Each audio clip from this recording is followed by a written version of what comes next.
Okay, let's talk a little bit more about curvature. And this should help with, I want to do an example that's similar to one or maybe two of the questions on your homework. Okay, so first thing we're saying is that remember the formula for curvature, and it's right up here. So this formula for curvature can be used in all cases to compute the curvature, right? And another way to write this would be to write it as the derivative of t with respect to s, right? And we want the magnitude of that.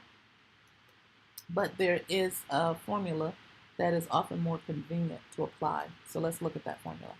Formula is the following. The curvature of the curve given by the vector function r is this formula right here. So you've got this vector here, r prime is going to be a vector. R double prime is going to be a vector. So when you cross two vectors, you get a vector. So this is going to be a vector. And now we want the magnitude of the vector. When you take the magnitude of a vector, you get a scalar. And this, in similar reasoning, shows that the denominator is going to be a scalar because you have the magnitude of a vector function, which is your r prime, that's going to be a vector function. And so the magnitude of a vector function is a vector. Sorry, it's a scalar. And when you cube a scalar, you get another scalar. And so a scalar divided by a scalar gives us a scalar. So just to be clear, curvature is a scalar. Okay? Curvature can't be negative. Curvature, is always non-negative. What we want to do is we want to derive a special formula for curvature when your function r gives you a curve that is a curve in the plane, so a plane curve, which means we have a 2D curve that is basically the graph of a function. So for example, suppose you had y equals x squared, right, and x is in between -1 and 1. How would we parameterize y? Well, you could write r of t equals, let x be t, and y is going to be t squared. Does that make sense? So anytime you have equation y equals f of x, you can just let x equal t and y be f of t. Now you have parameterized your plane curve. Does that make sense? Okay. So that's why here we have r of x is going to be, that's the same thing. X is in your first coordinate and f of x is in your second coordinate. Okay. So we want to derive a formula for curvature for this special case. Okay. So the first thing, remember our formula is going to be right here.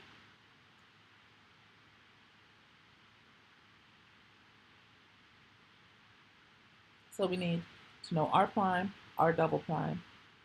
Okay. So r prime is going to be, we can look here, r prime of x. So I need the derivative with respect to x, that would just be 1. And what's the derivative with respect to x? That would just be f prime of x. Okay. And also we're going to need r double prime of t.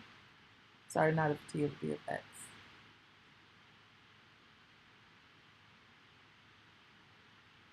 And what is the derivative of 1?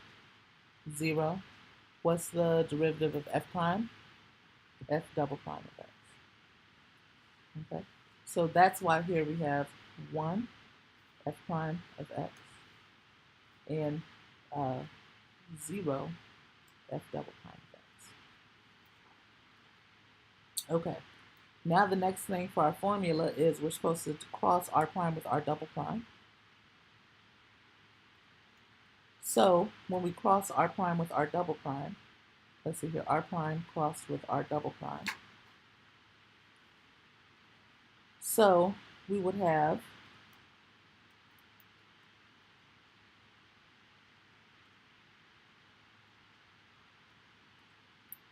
let's see here. So we've got I, J, K. R prime is going to be 1, F prime 0, and R, I think we're doing this a little differently. Let's see here. 0, F double prime, and 0. Okay. So I need the determinant. I'm using the determinant. So I'll have 0 times I minus, and I need the derivative here. That'll be 0 times 0 minus 0 times J plus, okay, it'll be F double prime, sorry, times K. Good. That's what we're supposed to get. Okay, so that's the same as 0, 0, F double prime.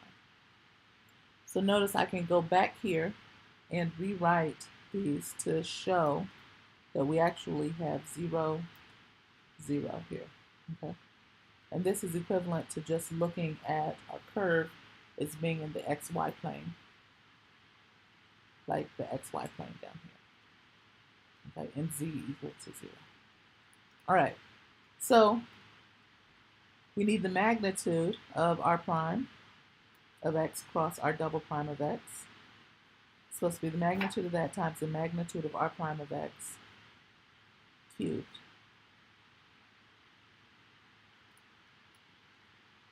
Is supposed to be equal to our curvature. So I want the, that will be the magnitude of 0, 0, f double prime. And then down here, the magnitude of 1 f prime.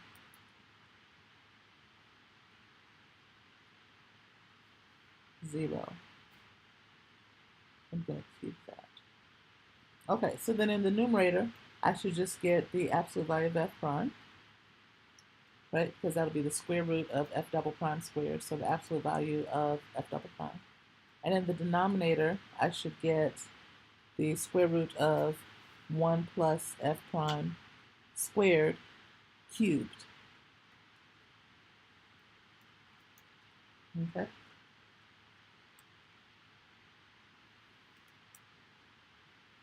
So there we go. All right.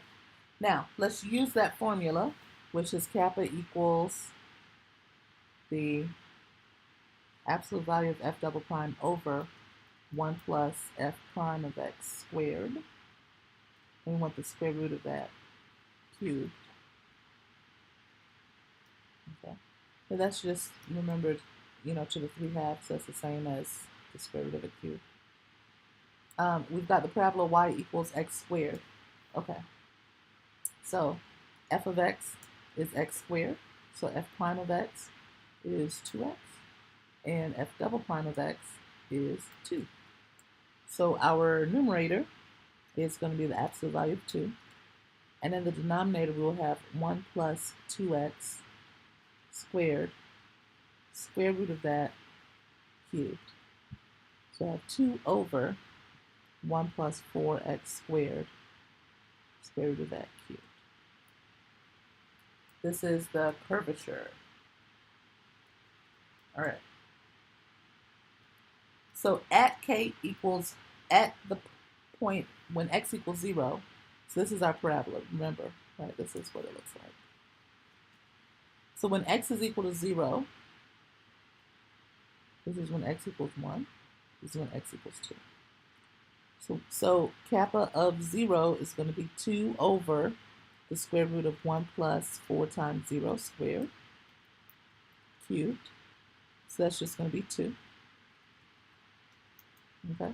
And then similarly, you plug in x equals 1, and you're going to get 2 over the square root of 5 cubed, and that'll be approximately 0.18. And for x equals 2, 0.03. And that makes sense because at x equals 0 versus at x equals 1 versus at x equals 2, think about how fast. There's a lot of changes happening that tangent line is changing a lot. The direction of the tangent vector is changing a lot here because it's got to go from being flat to not being flat, right? So that's a lot of change. Whereas in this area, when you're close to 1, there's not that much change. And when you're close to 2, there's even less change. Okay, so your curvature is getting smaller and smaller. And the last thing here is observe from the expression for kappa of x. So we got that kappa of x is 2 over 1 plus 4x squared. And we want that to the 3/2.